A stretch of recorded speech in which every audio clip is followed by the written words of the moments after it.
মাননীয় প্রধানমন্ত্রী, সম্মানিত সভাপতি ও উপস্থিত সুধীবৃন্দ, ইহার চেয়ে হতেম যদি অনেক কিছুই তো হতে ইচ্ছে করে, কিন্তু বাবার অত্যাচারে কি কোনো কিছু করার বা হওয়ার সত্যিই জো আছে? এই তো কদিন আগে বাসার সবাই মিলে নাটক দেখতে বসেছে। আমিও পরিবেশের গন্ধ শুকে আস্তে আস্তে এগোচ্ছি কোনো রকমের দর্শকের সারিতে জায়গা দখল করার জন্যে। অমনি বাবা গুরুগম্ভীর কণ্ঠে আদেশ জারি করলেন, 2 দিন পরে তোমার পরীক্ষা, এখন তোমার এসব নাটক ফাটক দেখা চলবে না। কি আর করা, দরজার চৌকাঠ থেকেই ফিরে যেতে হলো। যেতে যেতেই শুনতে পেলাম নাটকের ছেলেটি তার বাবাকে বলছে, আমি এবার পরীক্ষা দেব না। ইস, আমি যদি এমন করে বলতে পারতাম, এই নাটকের ছেলেটির মতো হতাম। কিন্তু এ তো শুধু নাটকেই সম্ভব।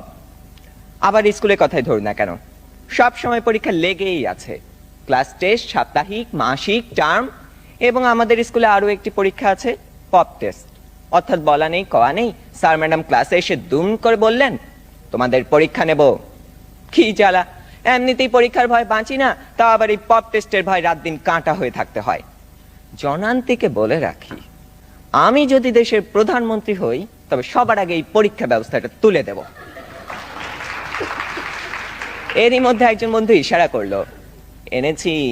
বুঝতে পারলাম গতকাল তাকে হুমায়ুন আহমেদের বোতল ভূত বইটা আনতে বলেছিলাম। কোনো রকমে পরীক্ষা শেষ করে উঠে গেলাম লাস্ট বেঞ্চে। দুজনে মিলে মজা করে পড়তে শুরু করে দিলাম। গল্পে আছে হুমায়ুন ভূত পোষে, তাও আবার বোতলে করে পকেটে রাখে। সে ভূতের খাবার চাঁদের আলো। ক্লাসের একজন যখন একথা বলে দিল, তখন অঙ্ক স্যার বোতলটা নিয়ে ভূতটাকে এক ঢোকে পেটের ভিতর চালান করে দিলেন।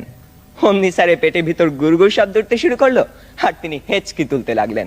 দম ফাটিয়ে হাসতে যাব, হঠাৎ কানে টান পড়তেই শটান দাঁড়িয়ে গেলাম।